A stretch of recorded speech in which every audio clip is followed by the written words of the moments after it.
UFOs are real, burgeoning, and not going away. I am your intrepid host, and of course, this is our weekly UFO update.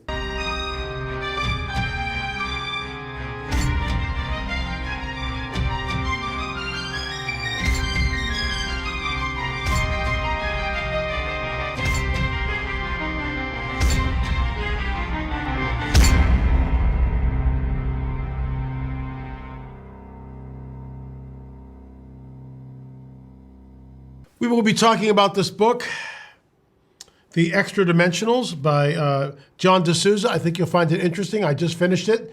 This is sort of a book report, and we'll get into that and so much more. But first, a word from our trusted sponsor. Noble Gold Investments have made it their mission to stay on top of the most important economic news. 3 bank runs in the last month. These are the second largest and third largest bank runs in the history of our country. The government is taking steps to guarantee all deposits. But folks, that means more money printing. Plus, the Fed is sitting on unrealized losses of $1.2 trillion on their $8.3 trillion bond portfolio. And the Fed will continue to raise interest rates even if they tank the economy. Do you know who are the only ones who are not afraid? The ones that are invested in gold with Noble Gold Investments. Folks, gold is the most stable asset outside of any government control. Thousands have approached Noble Gold Investments to get their hand on gold. Hurry and go to noblegoldinvestments.com to secure your wealth now. Plus, you can bag a free 5-ounce America the Beautiful coin with each gold or silver IRA if you qualify. Folks, check it out. Please go to noblegoldinvestments.com. That's noblegoldinvestments.com. We did several months ago, and I got to tell you, I'm really glad we did. Once again, noblegoldinvestments.com. So, first of all, I don't do hit pieces on people, okay? If someone disagrees with my particular paradigm, I don't sit there and tear them apart. We don't do that here.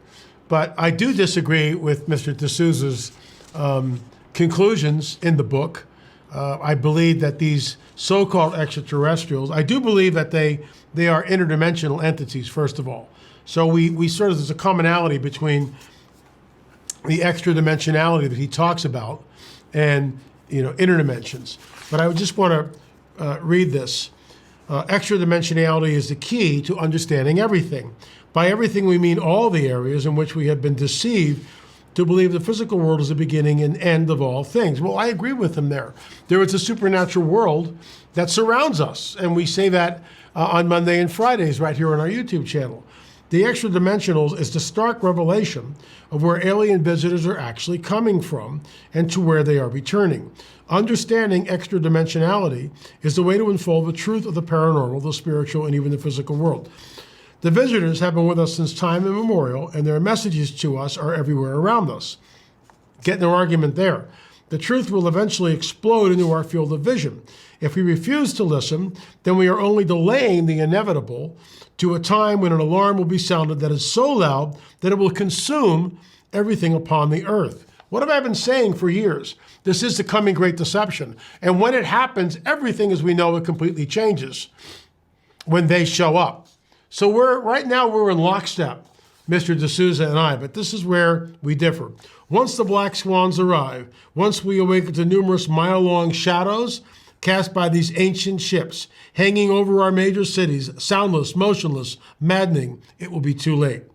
It is in these final moments that we can still, with open minds and clear hearts, decipher that which has been intentionally hidden from humanity for so long, the truth of extra-dimensionality. That comprehension will, in turn, illuminate every hidden truth of our material existence. Then we will find that for the first time, we will finally have the key to understanding everything. So this came out, I believe, in 2016. Let me just double check that. So it really came out right before, 2016 by John D'Souza. So it came out before 2017, and in 2017, that's where we had Commander David Fravor on Fox News, Tucker Carlson, and that was the first rung of the ladder of disclosure. So let's just go into what he talks about.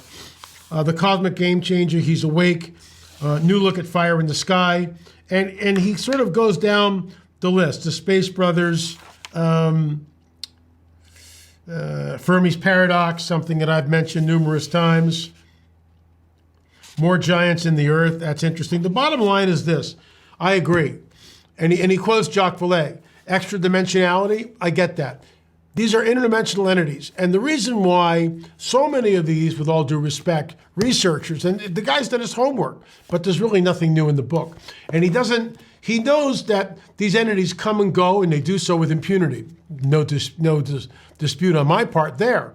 What he doesn't get is that these entities are not benevolent, not in any way. In fact, he talks about his encounter as, I think, an 8 or a 9-year-old boy in the very beginning of the book. What's interesting is the Greys are there, and he's got this aunt who, more than likely, D'Souza, the Catholic, Italian family, so they're probably Catholic, and she's going, oh, there's a demon in the house, there's a demon in the house. There's something that's attached to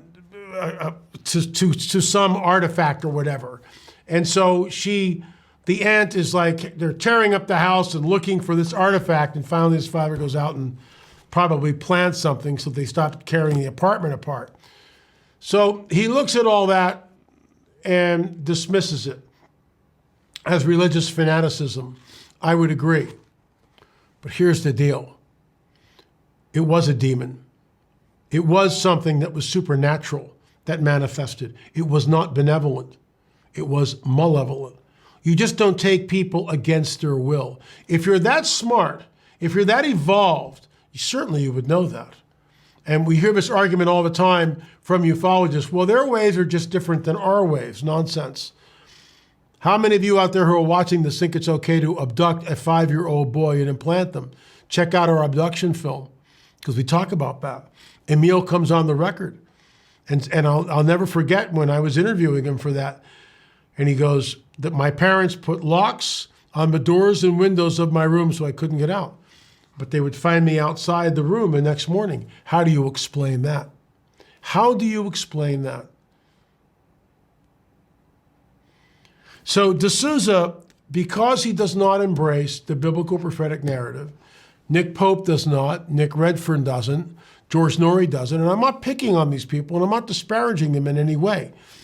But isn't it amazing how they know that it's somehow extra dimensional or interdimensional, right? They know that, but they refuse to look, with all due respect to all the people I just mentioned, because they're great guys and good researchers. Unless we understand Genesis 3:15, unless we understand the prophetic narrative, which is in our Bibles right here, that tell us exactly what's going to happen. Men faint from fear from what is coming upon the earth. Whose words are those? Those are Jesus' words.